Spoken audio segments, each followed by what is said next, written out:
What is going on, ladies and gentlemen? BizzyDad here, you there, and we are checking out the next round of spoilers from Legacy Lost, the newest Force of Will set coming out this December. And today we are looking at Light and Fire. It's going to be white and red here. And, let's just jump right into it. The ruler is Lumia, the Fated Rebirth. So she has been busted out of the frozen casket, and a one light, one red, and one other judgment cost. The dual attributes continue. There we see the energize. If you go second, you get the coin or the token to produce either one light or one red at any time. So let's check out this ability here. At the end of your turn, remove target rested resonator you control from the game, then put it into its owner's field. So just looking at this, at the end of every one of your turns, every time your turn is over, you have to remove one of your rested resonators from the game, but then put it right back into its owner's field. So basically, if it's rested, it's going to end the turn out and then recover it again because it has to come back in. But any card with those enter effects, you're going to trigger those again, which is amazing. Now, this does not count those Grim cluster and cards that have the enter key phrase on it. That doesn't count. We're talking about when this card enters your field. But Alice and Lapis clusters are just full of those cards. And I'm just thinking just stuff like Lucifer. Lucifer attacks. So he's rested at the end of the turn. You get to remove him from the game and then put him right back into your field. Now your opponent has to banish a resonator. Captain Hook. Geez, the stones and resonators are going to go back. This is dangerous. That is a really strong ability.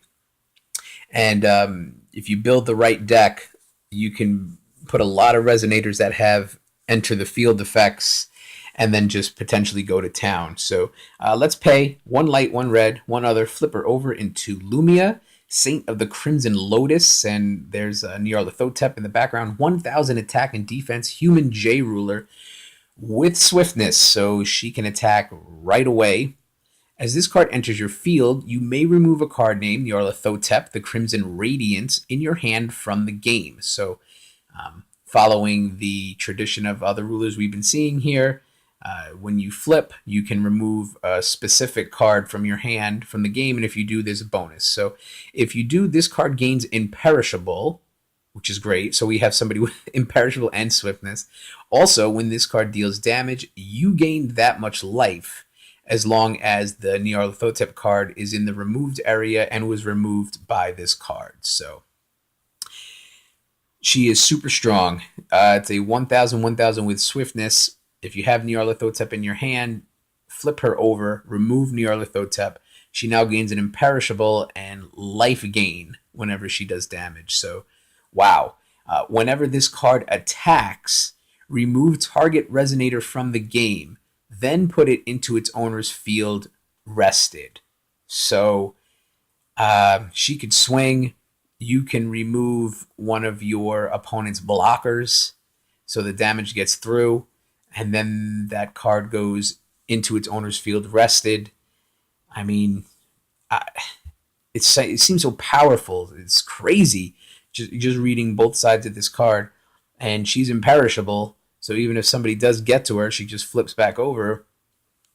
And also what's interesting here is it looks like she can escape Black Moonbeam because the imperishable would be part of that enter when she comes in. You pull Nyarlathotep out of your hand, so it would be an instant imperishable, just in case your opponent's sitting on that Black Moonbeam and can hit her right away. She'll just gain imperishable and flip back over. So interesting to see that. But here's one ruler where, wow, usually I say, oh, let's see their support, but I don't know what to say. Just really strong. But you know what I'll say? I'll say, let's see her support.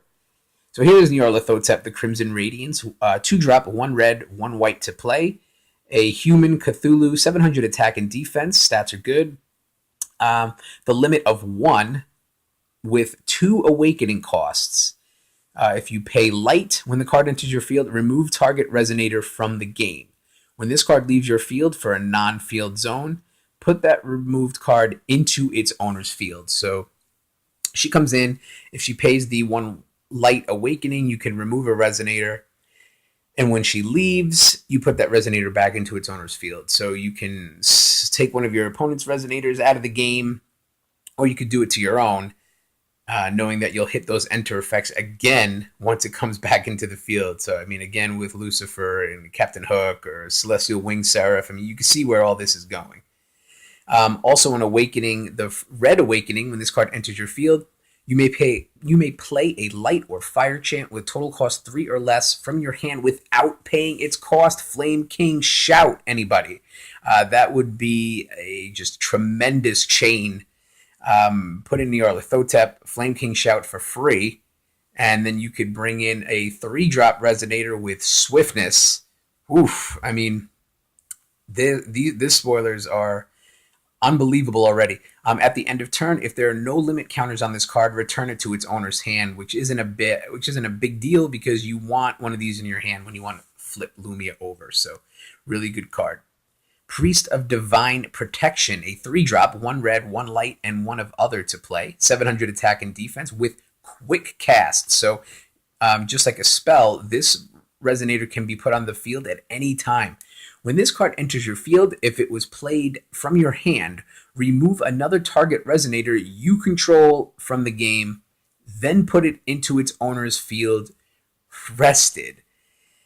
Okay, so again, the theme of just removing resonators from the game and then getting it right back in the field. This is every card almost is like Dream of Juliet all over again. But you put the priest, you summon the priest, take one of your resonators, remove it, but then drop it right back into its owner's field rested.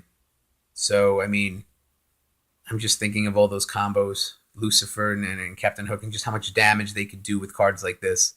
Remove it from the game, put it into its field rested, but it still entered the field. It's still a new card, so the enter effect hits. And now that it's in your field rested, if you have Lumia on the ruler side, once it's the end of your turn, you remove a rested resonator from the game and then put it back into its owner's field. So you could potentially hit these big enter effects 2 or 3 times on one turn. I mean, this is, I don't want to say madness, but it's bordering on madness. Another really good card.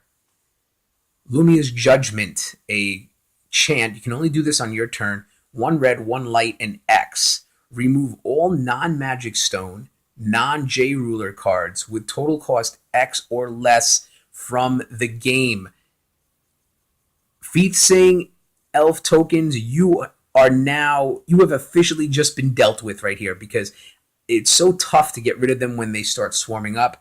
But those elf tokens, all those tokens are technically cost 0, and here it is because X can be 0. So you can just hit this card, pay 1 red, 1 light, declare 0 for the X, and all those tokens, they gone, you're out. But I mean, also, if your opponent has some big cost resonators, you can pay 1, 2, or 3 for the X and wipe all of them out too. Really good card. I don't mind this only being a chant because of the lower cost. So yeah, wow, another really good card. Crimson Ray, a quick cast chant, so we could do this at any time. 1 red and 1 light to play. This card deals 600 damage to target player or J resonator. You gain 600 life. So I love the combination of red and light burn and life gain here. I like how they combine that.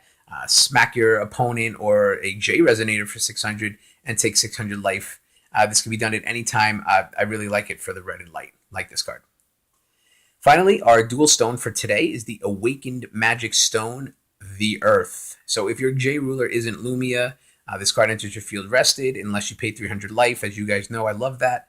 Treat this card as light or a fire magic stone so you can rest and make either light or red. And when you do Judgment of a light ruler, recover this card. And Lumia would count because even though she's dual attribute, she is light, so she is a light ruler. I really love that because usually you can't judge and call a stone on the same turn. But when you do Judgment, you get to recover this card. Not only that, but if you have more than one copy of this on the field, you recover all of them. So you gain stones by judging when you have this card. Um, that is pretty cool, and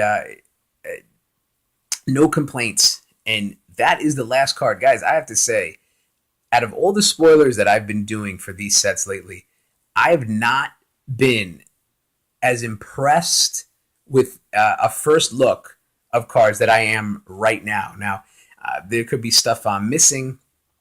There could be stuff that I'm not thinking of.